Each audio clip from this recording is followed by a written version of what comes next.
Hey guys, welcome to Expat Experience channel. My name is Elena and I'm filming from my Ukrainian apartment filled with all sorts of plants.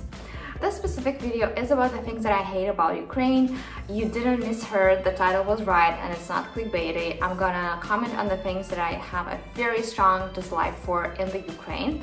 And although I risk receiving a lot of hate from the internet, I think it's the right time and place to do this video because I've been living in the Ukraine for the last over 2 years and I think I became Ukrainian enough to be able to complain about some things that I don't like here.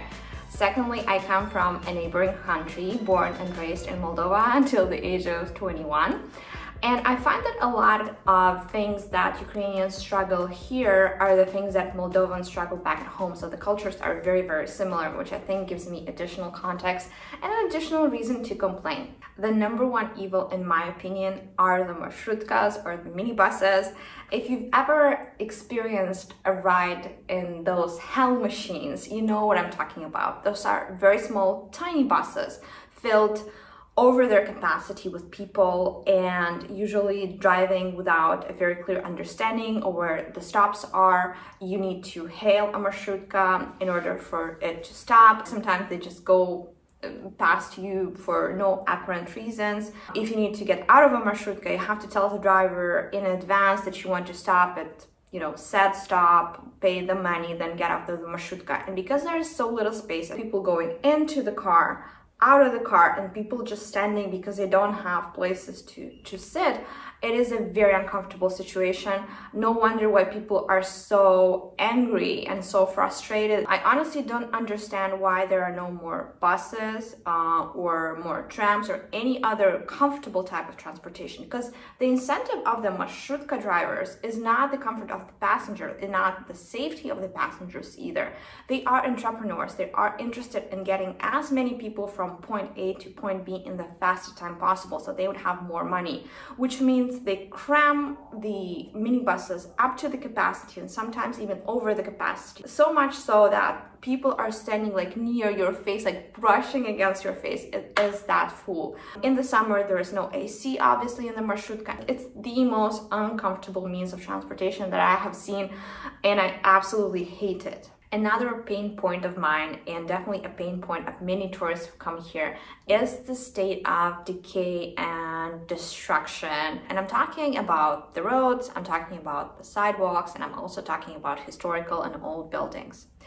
You would think that Odessa, Ukraine, the city that I'm living in right now, being a touristic city, would be super interested in restoring all the historical, beautiful buildings, but it's not so. Even in the city center, there are a lot of beautiful buildings. They are in such a poor state with like bricks falling off them. After all, the city is making money on tourists who come to visit the city. So like that would be their first interest, but somehow the money just doesn't go there. The road in the cities is more or less okay, but the road in between the cities, the highway from Odessa to Kiev, has some very bumpy portions. Going on the Hoppy road, this is really uncomfortable. It is so curious because this is such a high demand highway. There are a lot of people going every day in between some of the bigger cities in Ukraine, and the country doesn't really have money for the road, which leads me to another point that I really don't like about Eastern Europe. It's aesthetics, especially aesthetics on the street. Now, don't get me wrong, people have different senses of taste, different sense of taste. So if they don't like, they are free to like whatever they like inside of their homes. But then when they bring it outside of their homes and you as a passerby see a street that is completely not thought of and completely in disarray, they are sticking different type of balconies from the houses that were built post factum so that the people in those apartments could have a little bit of extra balcony room, and they're all different styles, different colors. And then you look down and there are like different shops on the first level of the buildings, and again they're all in different styles. They have this banner posters telling you whatever is sold in their shop. It gives a very broken feeling to the shop. It's not beautiful. Like if I can compare a street in Eastern Europe to a street in Western Europe, there's a very big difference. All of this like ugliness, all the banners, all the advertisements, either do not exist or they're very well incorporated in the architecture and in the feel of the street. Don't even get me started about lighting the streets for Christmas, because these things are almost inexistent in the Ukraine. Another thing that pisses me off is the customer service. Now, say what you want, that the customer service is improving. That is definitely correct if you're talking about restaurants and cafes, because I think the owners have caught up to the fact that there is competition in this market. And if you mistreat your customers will go and spend their money elsewhere. But if you're talking about any administrative offices like the post office or the bank, the situation is really bad there. I remember getting my foreigner permit and we went with a lawyer who is Ukrainian, and he asked the list of documents that we need to prepare.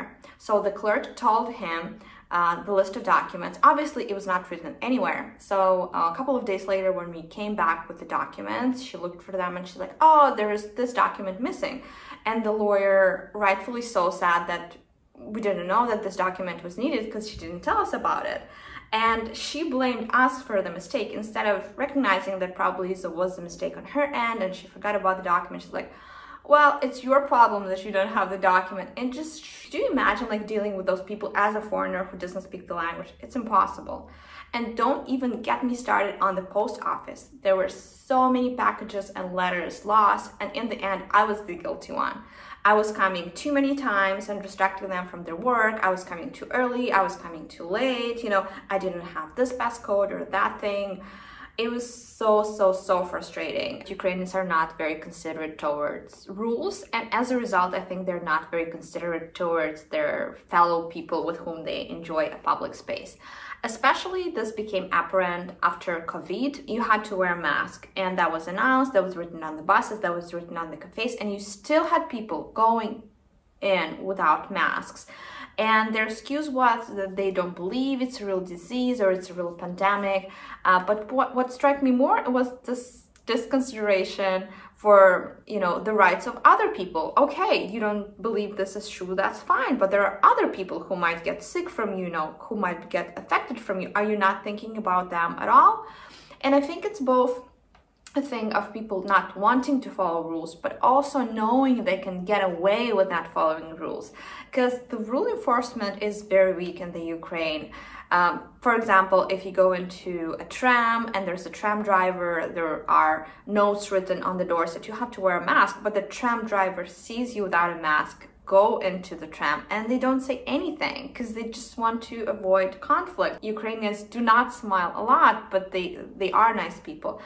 But the fact that they always try to avoid the rules, to find a shortcut, despite the shortcut maybe harming other people. And I think this is really sad. I think an amount of consideration would do a lot in this society. Since I'm a woman, obviously I wanted to comment on the very high standards that are kept for women in the Ukraine. So in order to be a beautiful, attractive woman, you have to have beautiful, long, shiny hair, either straightened or curled, makeup on your face, flawless skin, manicure, pedicure, also have very beautiful clothes, and also be slim.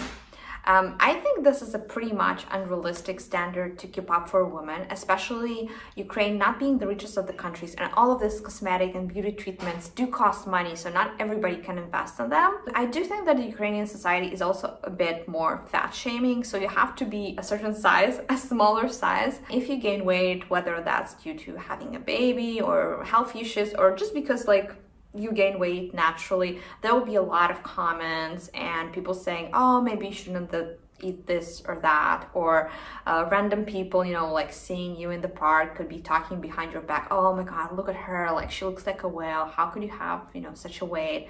And the same thing goes, I think, about your manicure and pedicure and about your hair and skin. It's like, oh my god, I can't believe she just went out like that, look at her face, look that she has acne. You have to be almost perfect to be a beautiful woman, which is not true in many countries around the world.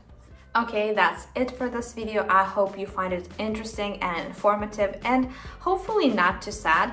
I did share my feelings and my thoughts from a very honest perspective. If you have any questions about the subjects that I raised, please feel free to comment down below. Also subscribe and like if you like this sort of content so I do more of it. I wouldn't bash Ukraine only for the sake of it. After all, it's been my home for the last over 2 years, so I love it a lot. But I just had to share my honest opinion and I hope you do appreciate it. Thank you so much and I'll see you in the next video. Bye bye!